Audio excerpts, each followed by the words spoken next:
I think the greatest contribution I would say that I made was showing up. It's a competitive sport, so if you're not there, there is no drive. As much as they're trying to erase everything that's good, we have to keep making a crop that's better.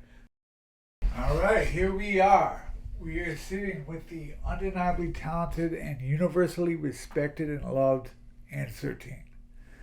This is a treat. I mean, honestly, since we started doing these videos where I get to interview all these like luminary icons in the music industry and the hip hop genre and everything, I've got to meet and sit down and chat with so many unbelievable personalities that when you came on board, I was like, all right, we're going to hear some knowledge today. So I thank you for taking the time out. This is Behind the Curtains with Kevin Epperson, where we get to peek into the creative processes that fill the minds of the geniuses that create the music we love. So here we go. Question 1. So you've been a major part of the hip-hop community for over 3 decades. And in that time, you've proven to be an immensely important part of that community. In your time in Chicago hip-hop, what is the one thing that you find to be your greatest contribution above all others? The one thing.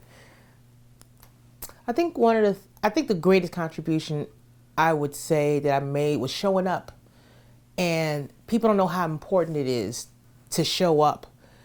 A lot of times, especially now, you don't have to necessarily be in the mix of things to be considered a part of it. And when I was growing up early in the game, when hip hop was really starting to form itself, you actually had to be in it to claim it.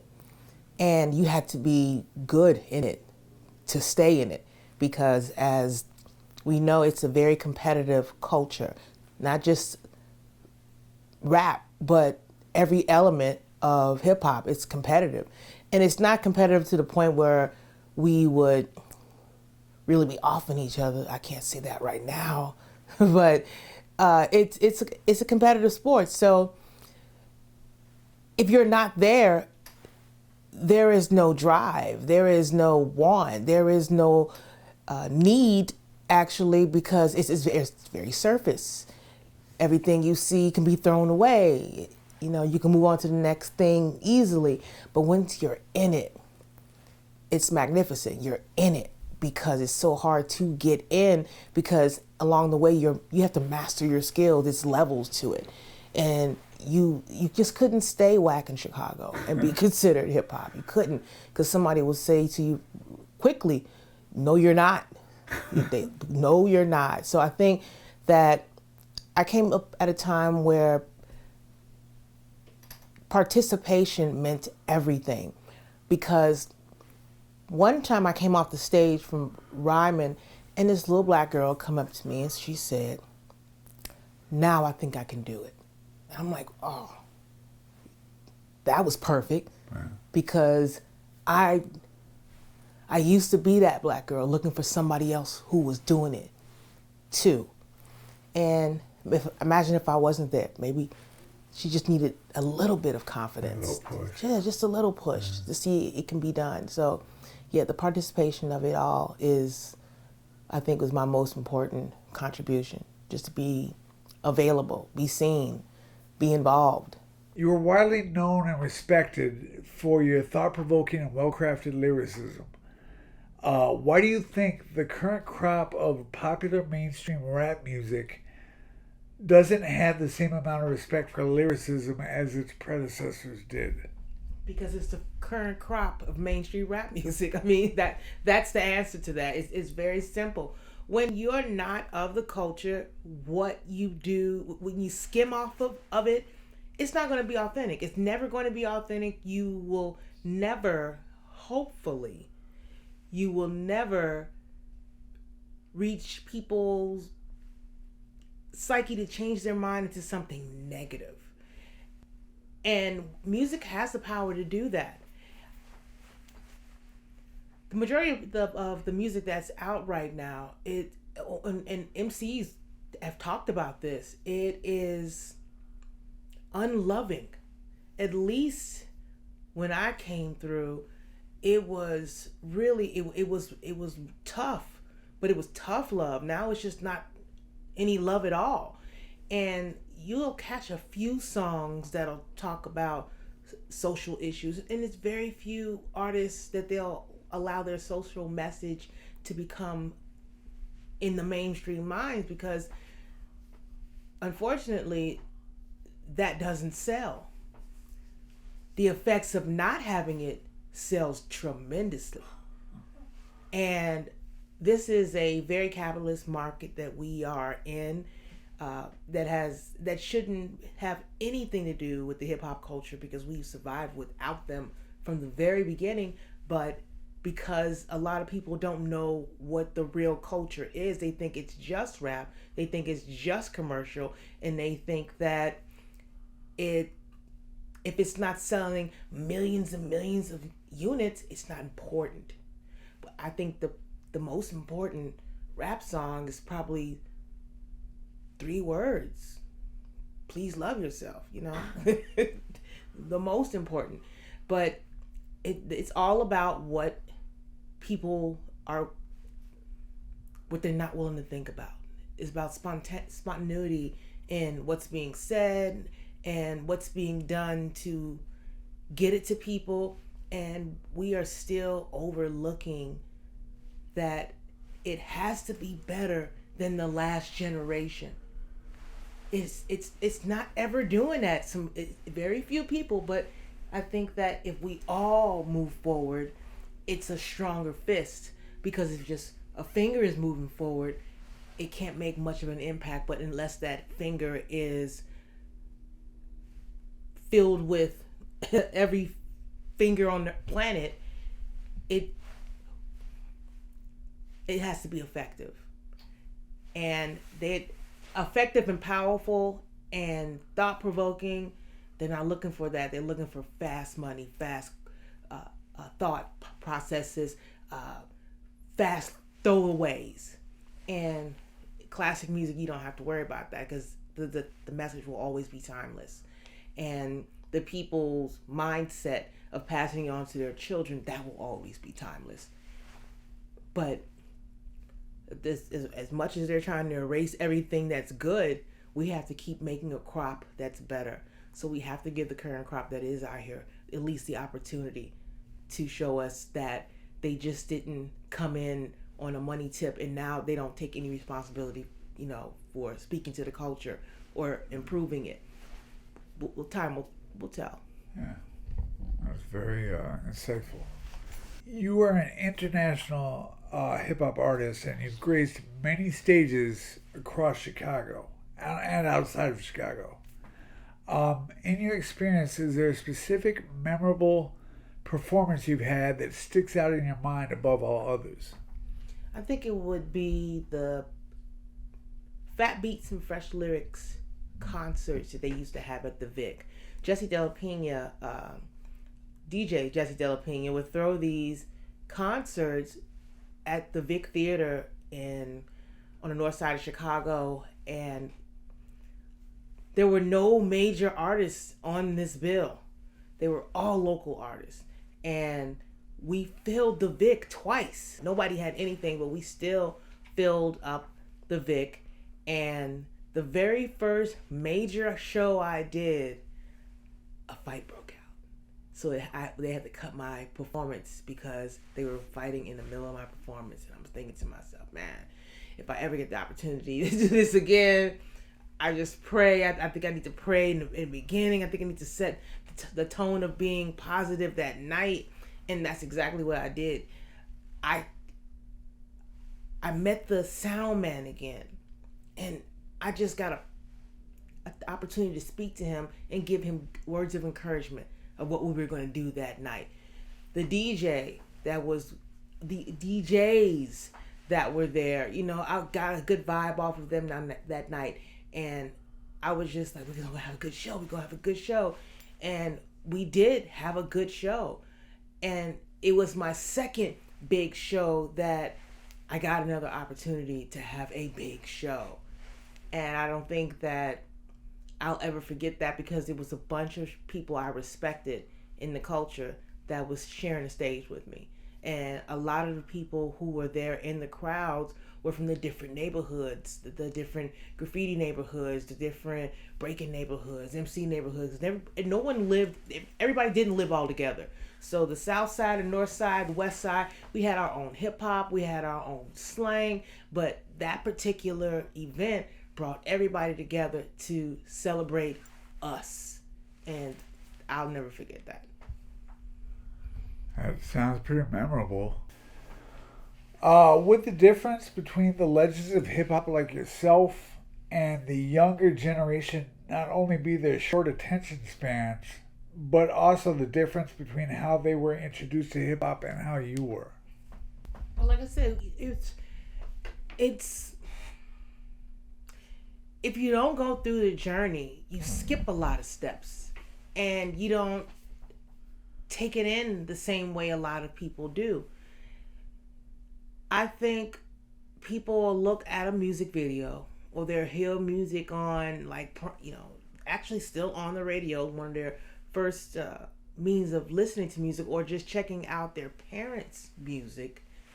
If you're not a part of the game, you are a fan. You are a lover of it, and you don't get to have those same experiences, or you don't get to meet the people that are truly involved. So the message becomes different. It becomes so me, I, as opposed to us, we. And there's no I in team. And this is not a solo sport. This is a group effort. And if no one's teaching you what you do know, you think that's it. And until somebody shows you what it is, all you see is all you do know.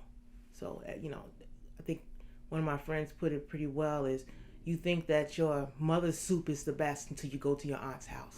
That's a good analogy.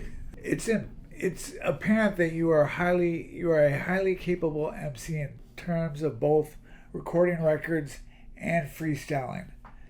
Is there one that you prefer more than the other? My freestyling sucks.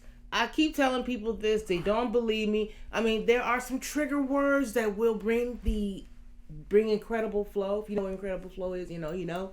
But I prefer to go into the studio, because with that, I can let go of some of these 16,000 people in my head to do the song. And you get to put your personality onto the medium.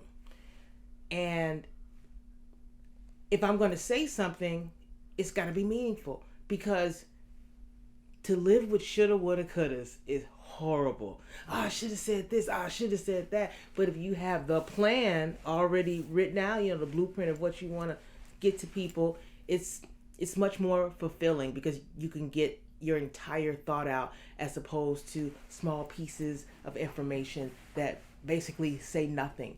They just rhyme. I mean, I love freestyling. I do. It brings a camaraderie. It helps build your skill level of the way, your cadence of getting on, just getting in front of people to spit. But yeah, studios for me. Yeah. I'm a studio girl, though I came from the battle realm. Yeah, that's why I was inquiring about that. You touched upon this a little bit earlier when we talked about the Fat Beats and Fresh Lyrics experience. And you've graced the stage and collaborated with some of the most respected artists in the community during your tenure. Is there an experience that you hold nearest and dearest to your heart throughout the years? Throughout the years. Like somebody you've worked with, maybe you've been on somebody's album, or, you know what I mean? Like, I remember one time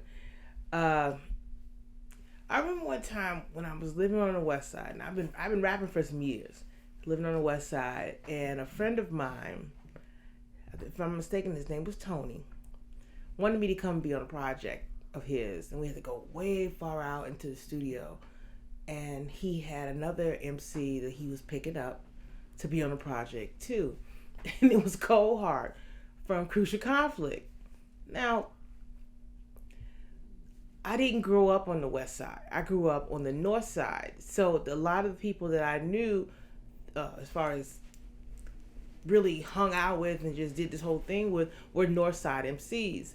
And I don't think that he knew that I was ANG13, because in the studio, he kept giving me pointers on what to do and how to spit. I was like, this is weird. I for some reason, I just said, you know what? Listen to him. Because what he's saying so far is working out just perfect. And why not get a tip from somebody? Because I always tend to be the one giving people direction.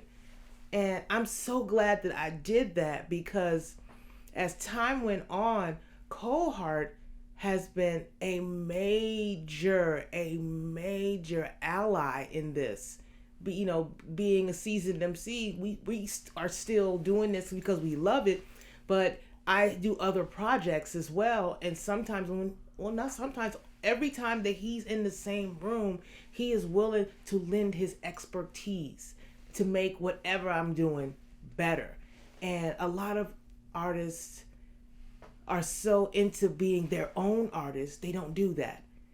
He genuinely gave us advice that was geared to what we were doing. It was geared to us, geared to our personalities, basically geared to make the project successful. Because a lot of times people come and lay their verse and leave. Not him. He gave the light.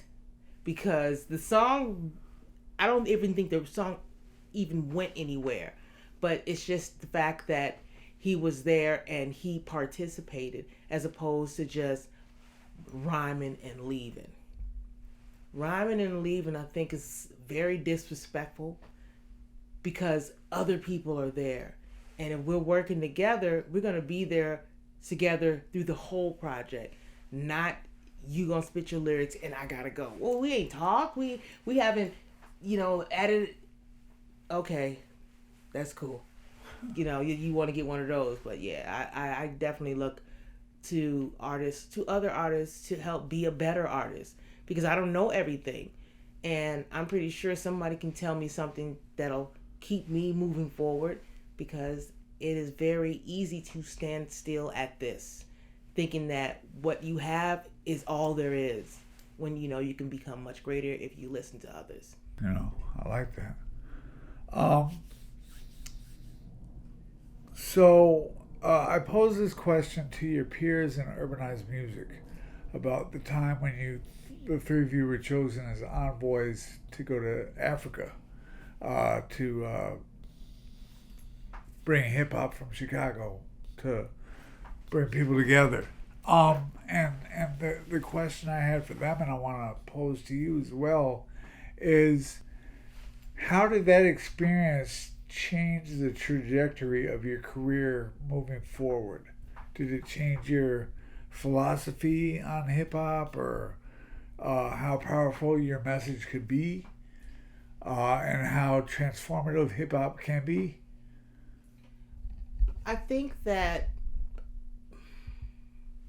going to another country and bringing the culture to other cultures, it's funny because you go there thinking that you're going to really have this amazing experience. You're going to go to different places, you're going to see things you've never seen before, and it was not about that. It was actually about the kids. The kids had never had someone come to them, especially with crayons and paper and smiles, and allowing them to do what they felt. We had like really small kids doing artwork. We had the older kids dancing. We had even older kids recording. And I think that seeing them get it for the first time was like how I got into it for the first time. It turned your world that was black and white, and you get a burst of color. It was a real burst of color, and you can see the not really standoffishness, but the uncertainty in their eyes until you let them do what they wanted to do. And I wonder how many times did I look uncertain on certain things and was allowed to do what I wanted to do. And you can't see your own face. You know how it feels, but you can't, that whole brightness of just it's coming together, it's coming to life. That was the best that came out of that trip. Seeing another culture being introduced to people, or just another way to express themselves freely. And what better way to do that than being around millions of black people? Millions of them. I mean, millions of them.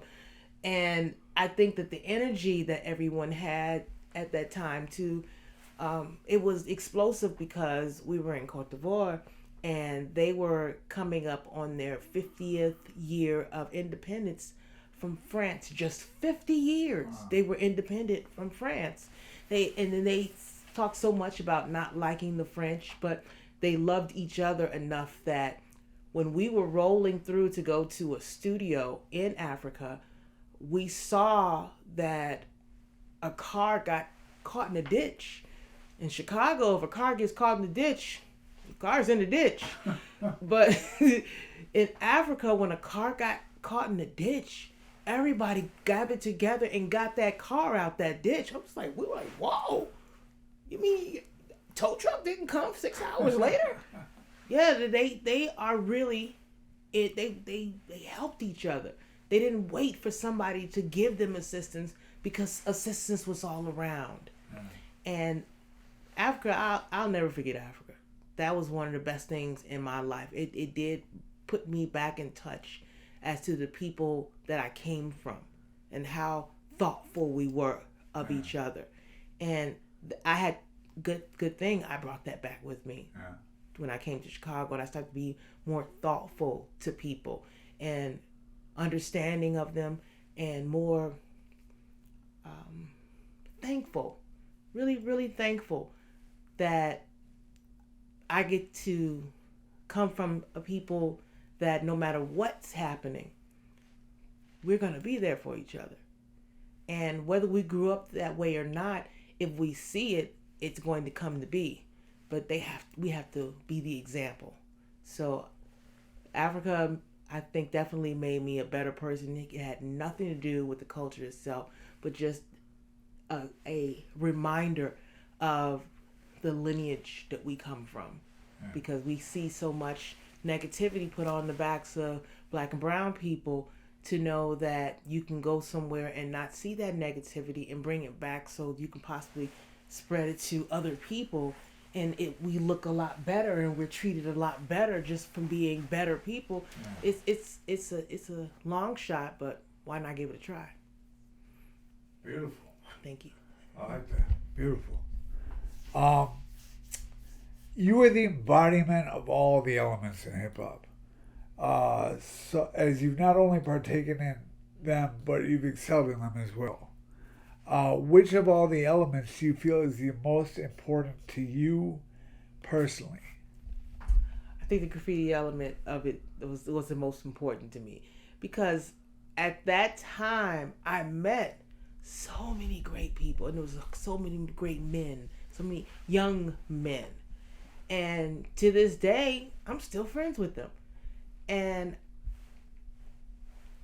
I feel that they really could have steered me in the wrong direction, though we were all vandals doing wrong shit, but wrong stuff. But we still cared about each other. And with riding the trains in the 80s, late 80s, early 90s, riding the train back then, going from the north side to south side, and you're meeting different people from all sides of the city. you're getting on at stops and getting off at stops in neighborhoods you know nothing about, but you're willing to explore. What could possibly go wrong? That was my motto back then. And with me just being able to stay close to the train line, but walk a little bit in different neighborhoods, you get to see the different artwork, you get to see the different cultures, you get to see the different people. And, you know, if it gets a little heated, you get back on the train and you go to another stop, or you get on another line, or you go to another graffiti writer's house, or you just meet at a park where all the graffiti writers are getting ready to go bomb something. It was, at the time I was doing graffiti, I was absolutely involved. And it was I would say, a substitute for rapping because my grades were down. So I couldn't rhyme. My mom made it very specific. If you're going to be rapping, your grades got to stay up for you to do it. When I started bringing home C's, she was like, nope, that was not going down. You can't do that. But when I started doing graffiti, she had no problem with it. I'm like, what is going on in my house? Why is criminal activity giving the thumbs up? and speaking, you know, to people to encourage them is basically limited. But I met the most people, and I met some of my current family, and I'm gonna say family because everybody started off not knowing each other from Jack, but we shared one common interest, and that was to destroy the city with our own. And when I say destroy, I gotta be specific, meaning to bomb the city. Okay, that's a choice of words that's terrible too, but not bomb the city, but lace the city with artwork. Beautiful. That's what I have to say. Lace the city. You have to be specific with the words being used nowadays. Lace the city with artwork. When we did that, there were no rules. There was no stopping us because it were so many of us. I remember taking a look at a picture of, we having an all-city meeting down at the Hall of Fame, and somebody snapped a shot of us coming from the Hall of Fame, running up the rocks that were, that's now one of the train lines that they were building, but it was such a sea of kids running up to the train, and someone threw up the peace sign. And I'm thinking to myself, wow, I hung with a bunch of people who did dangerous stuff every single day. If it wasn't for them, I don't think I would have still been emceeing. I don't think I would have turned to a life of being a music connoisseur. I don't think that you and I would know each other had it been not for graffiti.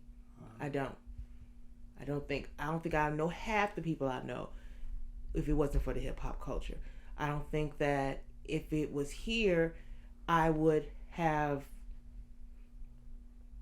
this life at all. Me and my sister grew up in the same house, and we have totally different lives. She can't stand hip hop. She likes me rapping, but she couldn't stand it. And her life it's regular. She goes to culinary.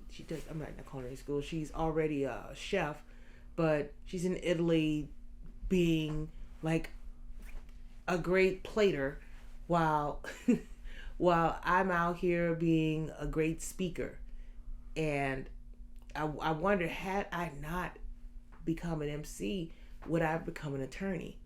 Because I didn't practice for one of our debates in school in a law class that I was in because I was practicing for a talent show that I won, and I was rapping. So I just wonder, if I didn't go left and went right, would I have been a top attorney? You know, would I have taken it there? You never know. Maybe I'll still do it. What's stopping me? What could possibly go wrong? Okay, you can do anything you want in this world. You got all the time, you know. Yes, but graffiti was the thing that I think it opened me to go out and meet people.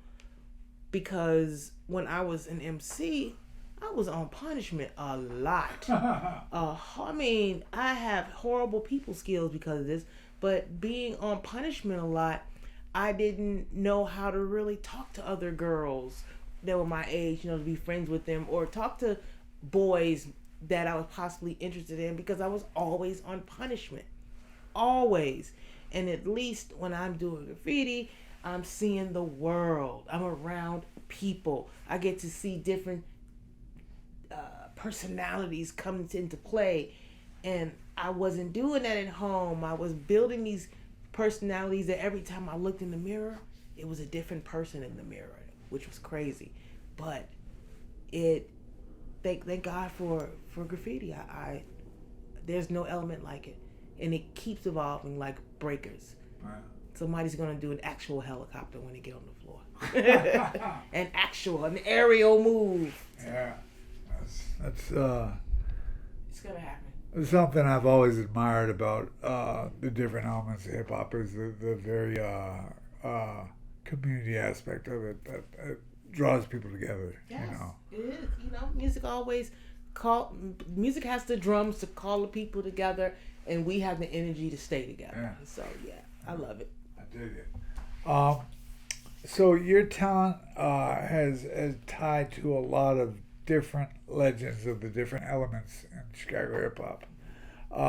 If you wouldn't mind, could you go into your time with the Ill State Assassins and how that helped forge your direction afterwards, and also how your time as a graffiti artist influenced your mentality when creating your timeless songs, and what crews you rolled with that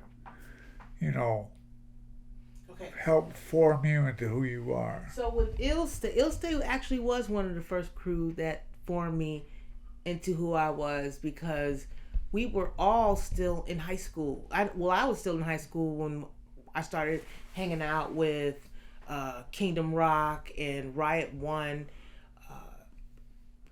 Prodigy and EQ,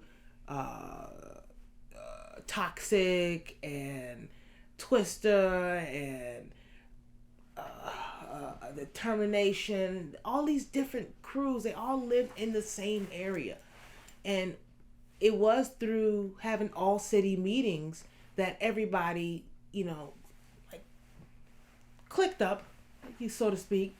And I'll say this to the day I die, that when people found out at the time that I could really rap, enough of us got together and said, we need to start a crew.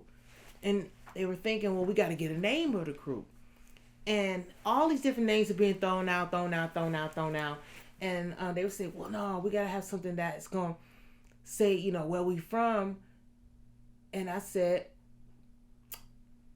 what about Ill State? And the room got quiet. It was like, okay. But it's got to have something tough on the end. And if I'm not mistaken, either Prodigy or Toxic said Ill State Assassins. And everybody was like, that was it. That's it. They were the most monolithic group that I'd ever been in.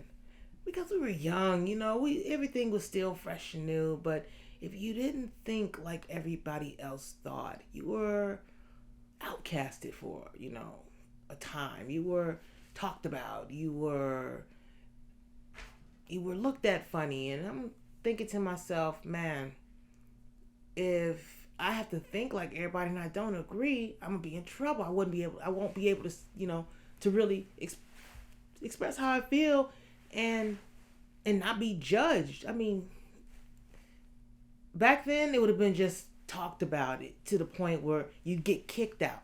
But I know that I had to be able to form me because I was still coming out of high school and I needed to find out who I was going to be. And I didn't want anybody telling me who I was going to be. And so my time with Ill State was really short-lived because I didn't want to be put in such a box with people who only moved a certain way. And I thought if I did that, it would not open up a lot of opportunities for me if I stayed where Everybody thought the same way. Everybody fought other crews, and if you thought outside the box, you were put outside the box. So those same people, we're still friends to this day because they understood. We were childish back in the day. We were new to what was going on, and everybody was still forming identities. So Riot is one of the people that I hold dear to my heart because I've known Riot since the days of graffiti, and I've known Riot since the days of MCing. And Riot is also a crew member, part of X-Men, and he never fell off as far as being a part of this culture.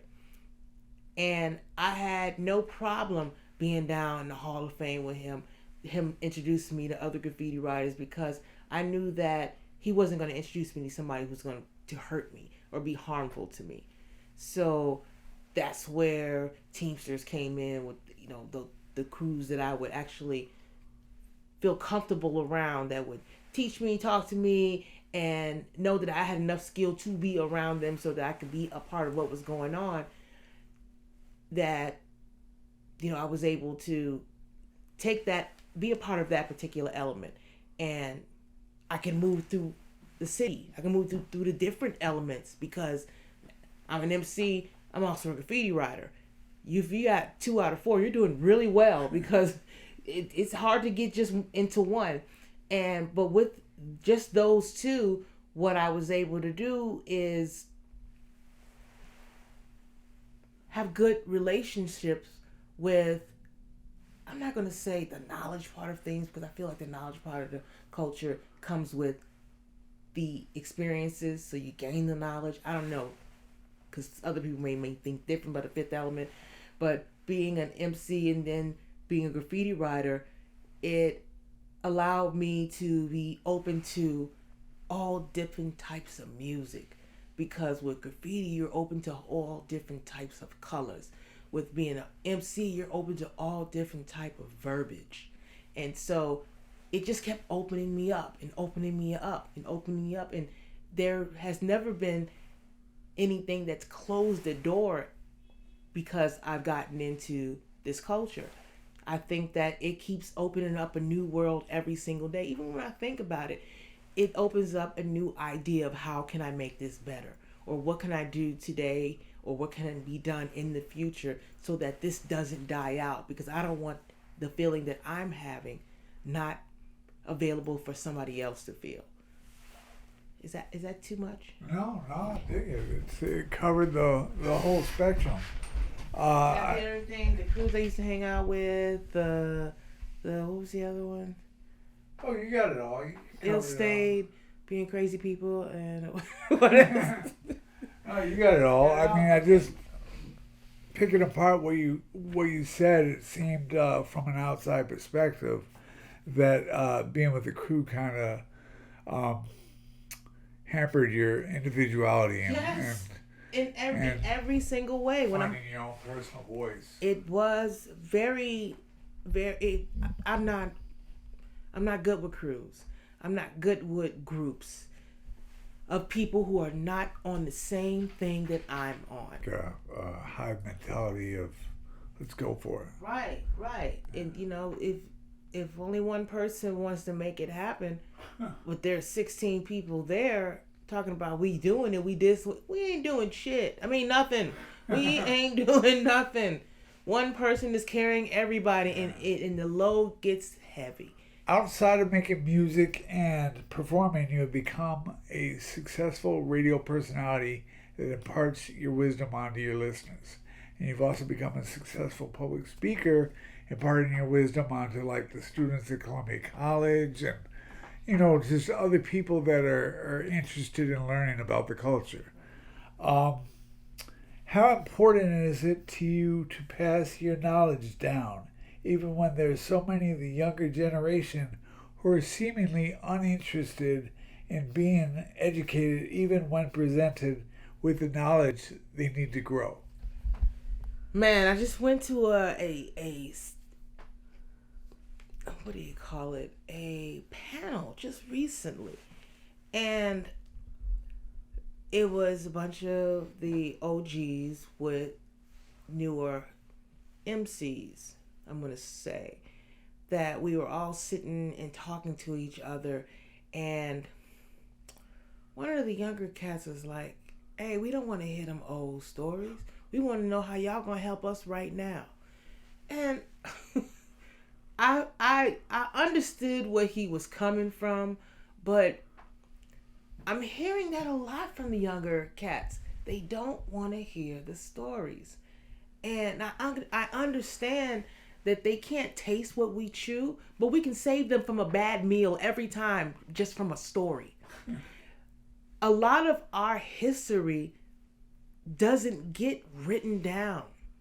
So word of mouth is the only way that we can get the information to people. That requires listening to a story. And if you're not willing to listen to a story, then you're not willing to see what's available to you out there.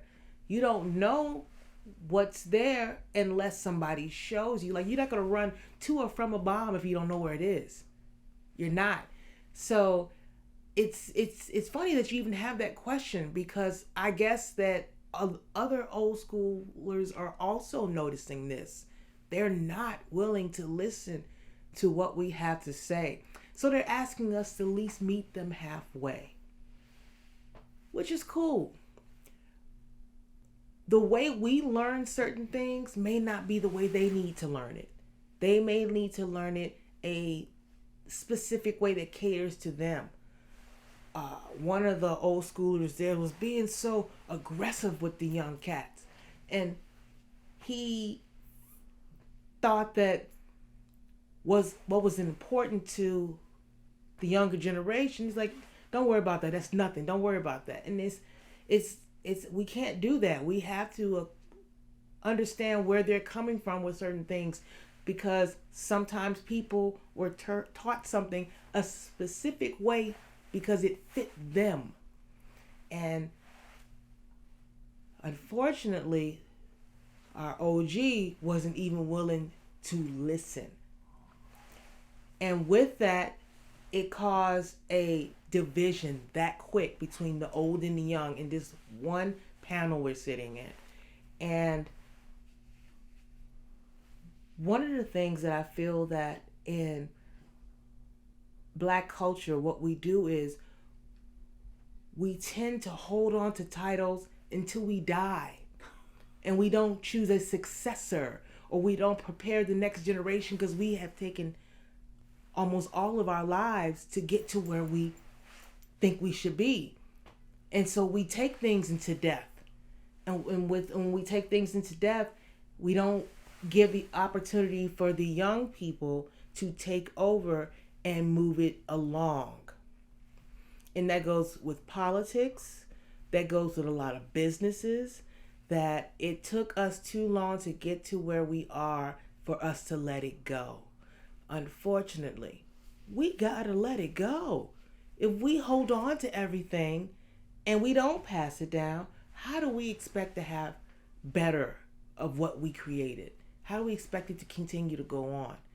It's gonna die with you. It will die with us. And I think that if we and I'm not gonna see, I'm even an OG because there was a generation before me that I had no idea that existed. So I'm gonna say I'm a mid-G, but you know what I'm saying? The mid-Gs have to make up for what the OGs didn't teach us. And it's because the OGs didn't know either. And so we got to break that cycle of not giving back to the next generation, because they are going to have a problem with giving out the authenticity of what the culture is if they've never seen it. If no one's ever told them what it looks like. You're not going to run to or from a bomb if you don't know where it is. So it's weird that you had that question. That's why I want to talk to people that are like deeply rooted in hip hop, what your opinion is. Yeah, I think that both sides have to be willing to listen.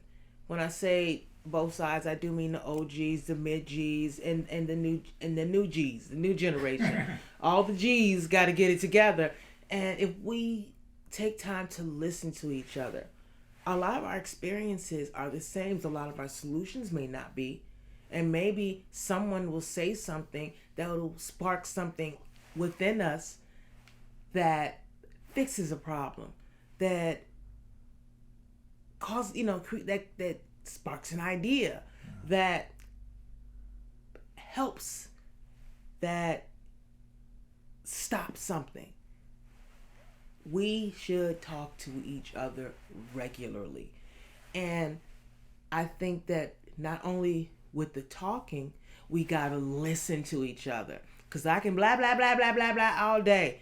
If you're gonna say, okay, cool with what you said, but what I'm trying to get, you that means that you weren't listening to understand. You were listening to make your point. Yeah. We gotta stop making points with each other and really listen to see how we can be of assistance. Because it could be that they don't need the assistance that we think they need. Maybe they need a little push. Maybe they need a big push. But the only way you'll know is if you communicate. Clear communication. Listening with both ears because you have to, and closing that one mouth because you only got one. So. All right. Well, I know in music and hip-hop especially, an artist's moniker is very important to them. Might I ask, what was the genesis of yours? ANG13? Because side note, not to cut you off, going back to the Fat Beats and French lyrics, he went by Sister Ange. Okay. Here's the story of that could be on the cutting room floor if you don't want it. No. We are going to make this clear. Okay, so yes. Sister Ange was my name. Was a reason for that. Because I was ANG13 first. When I was ANG13, no one knew if I was a boy or a girl. No one knew. So when I started to get back into emceeing again, I wanted to differentiate. I wanted to let people know that I was a woman. So that's why I came up with Sister Ange. When I got tired of that name, I went back to ANG13. People know that Sister Ange is now a woman, so you don't have to have sister anymore. You can just be ANG13. And it came from 7th grade. I came into my class at Field Elementary on the north side of Chicago. Came in one day, and my teacher, Miss Norris, said, "Angela's on. Go sit in the back of the class." That's where my desk was. So I was going to go to the back of the class. She said, "Turn your desk around." I'm like, "Why?" She said, "Just do it." And I'm looking around. I turn the desk around. And she said, "Now sit at the desk." So I pulled the desk out. And she was like, No. Put the desk up against the wall. Sit on the other side of the desk. And keep your back turned to me. So I did it. And after about an hour, I was like, "Excuse me, but what is this?" She was like, "I don't want to hear nothing from you. Just sit there." I'm looking at my friends like, did I do something? And they was like, nothing. So around the third hour, I'm sitting there almost in tears. I can't talk to anybody. I'm turned around in this classroom and I'm not being told why I'm getting this treatment. So I'm writing my name on a piece of paper because I was thinking to myself, man, I wish I was somebody else at this particular moment. So I'm writing Angie, and actually Angela, Angie, and it went from Angie to ANG13. I turned the I and flipped the E. Started writing ANG13. I was like, you know what? That's who I'm going to be. Nobody knows who that person is. That's who I'm going to be, because being Angela's own right now freaking sucks. I don't know why I'm being turned around like this. And had she not turned me around, I would have never turned around the I and E made ANG13. Wow. That's how I feel.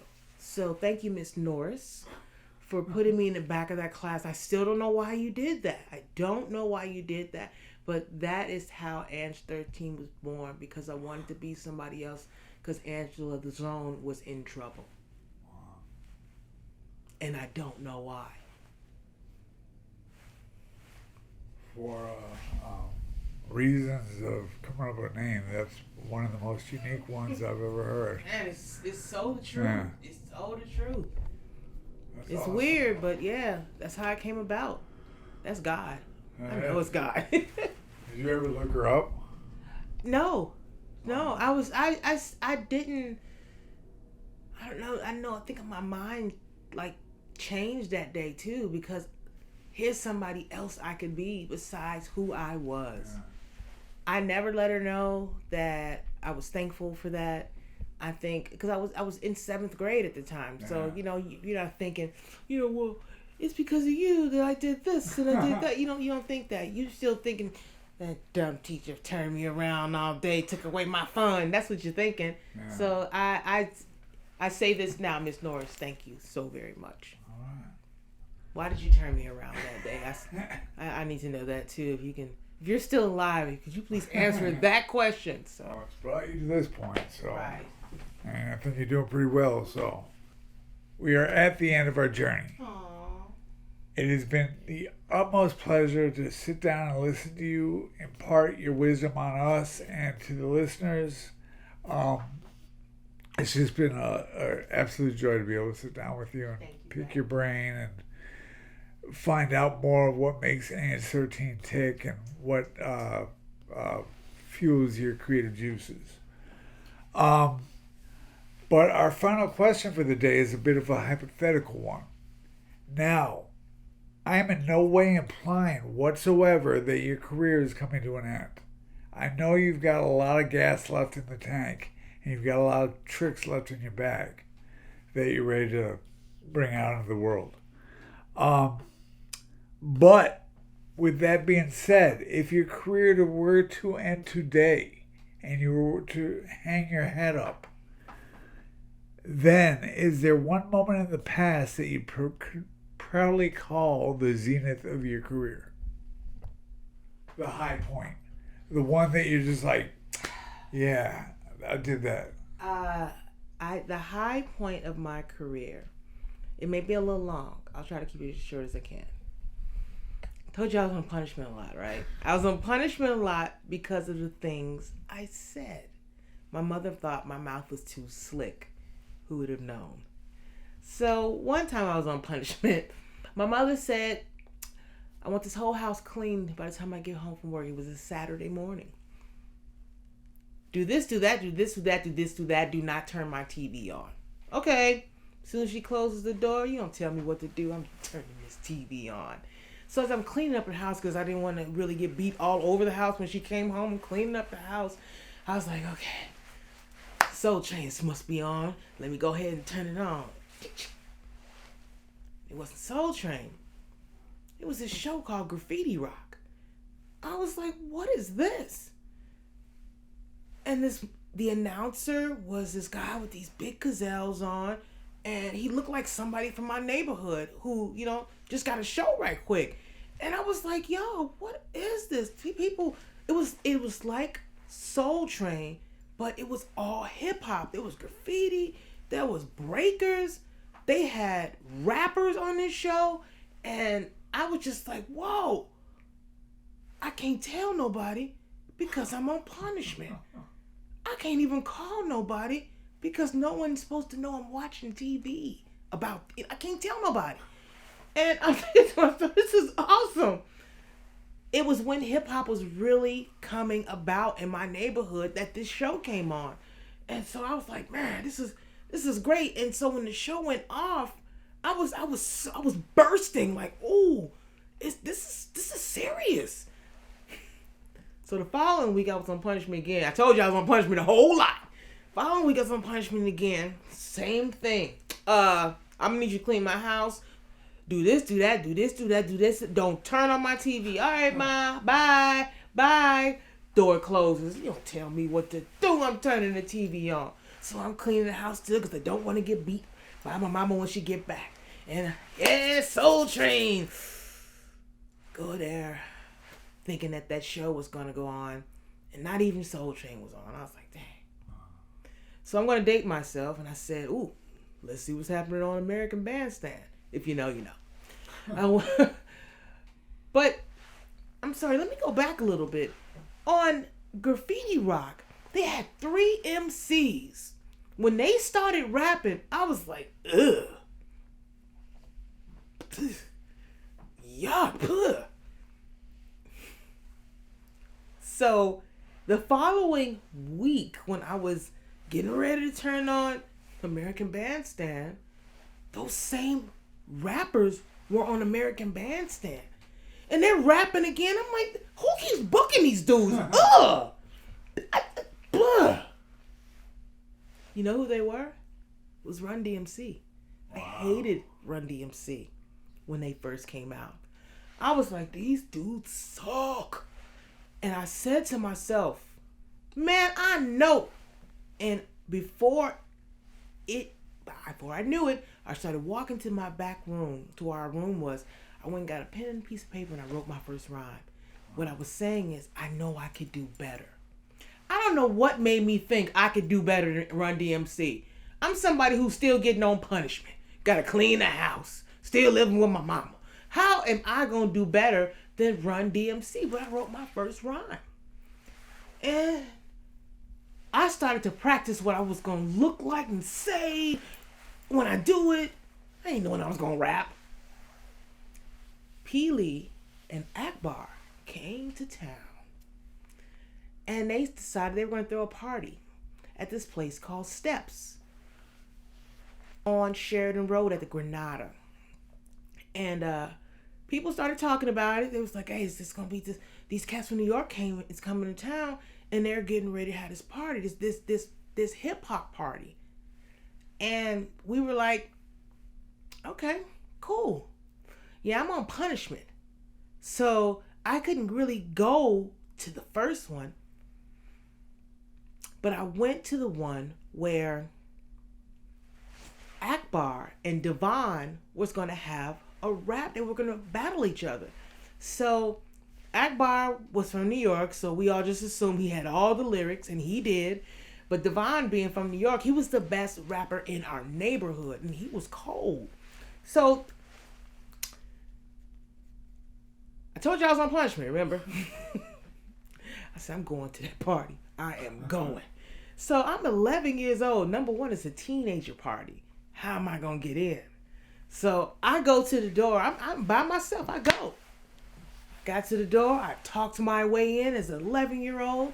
And Steps had these long steps, a long stairwell of steps. The top of the step was the party. When I got to the top of that step, when I say my world that was black and white turned into color, when I opened that door, it was full color.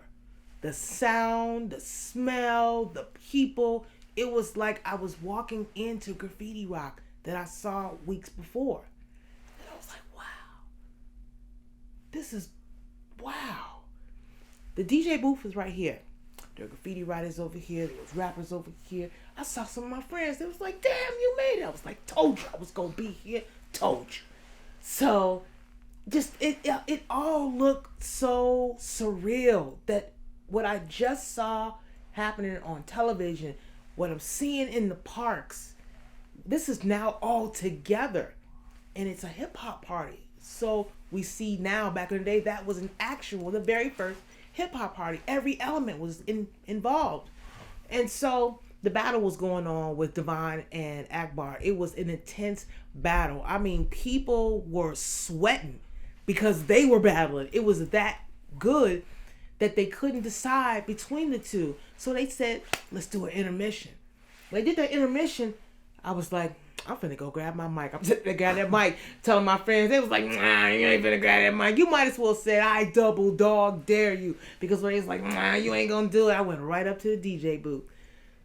Stood in the doorway. I was like, dang. DJ's cut. He looks over at me.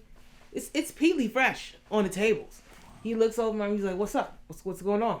I was like, "Since y'all doing an intermission, you think I can get on the mic and rap?" He was like, "No, now get out of here."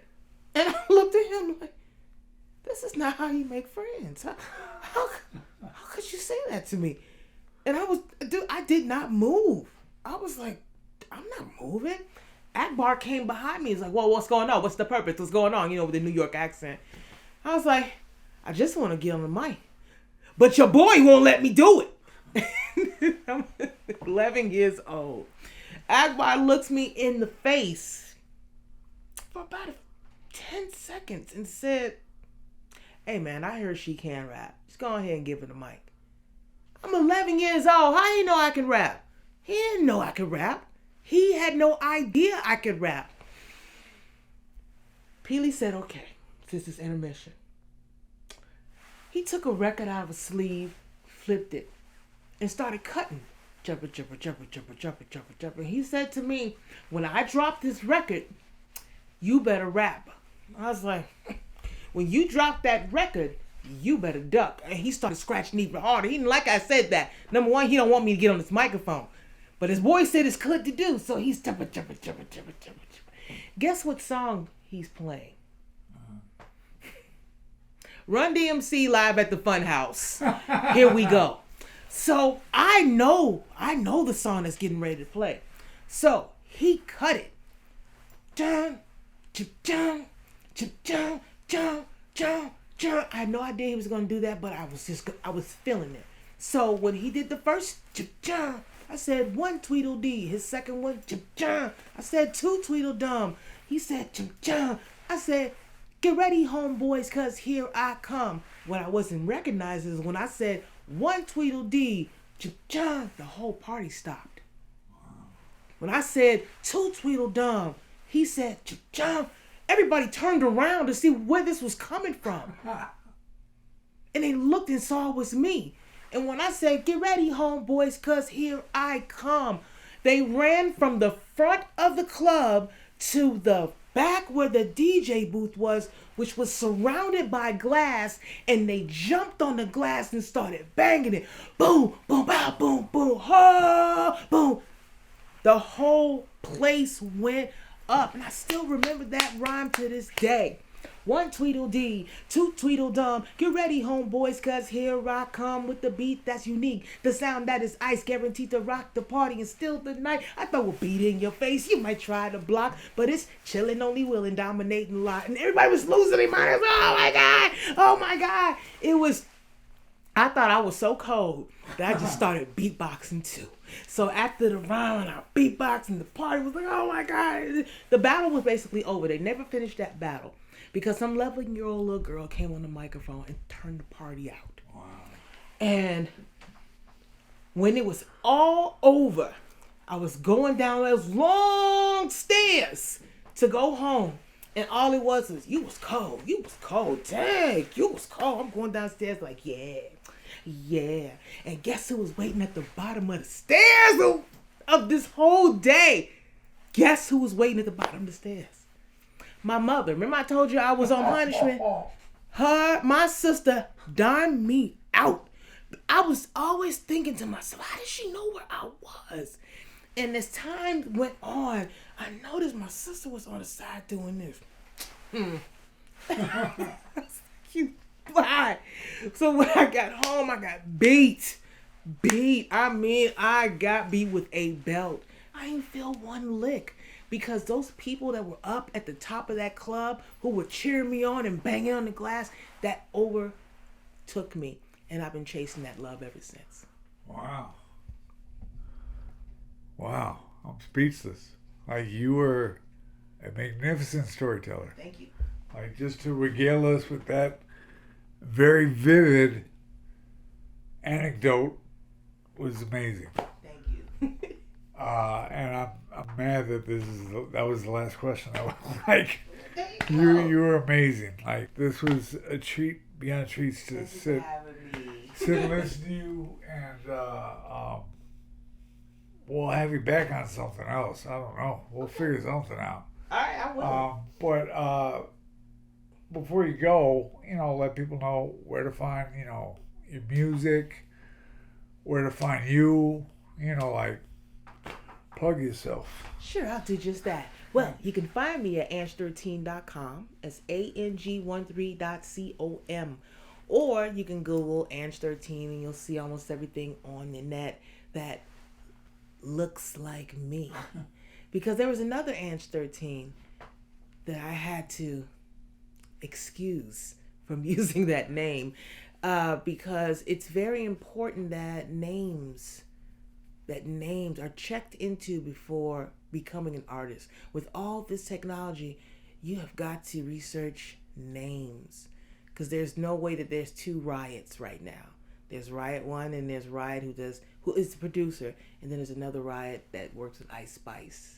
So, all that technology, all you have to do is Google that name. But you can catch me at ANG13.com or ANG13.bandcamp.com, or you can go to any of the streaming services. You can reach me at ANG13 Chicago across all the different platforms. That's ANG13CHICAGO, or you can catch me in Chicago walking down the street. Just say hi. You don't have to do no extra anything. I am approachable. I am loving.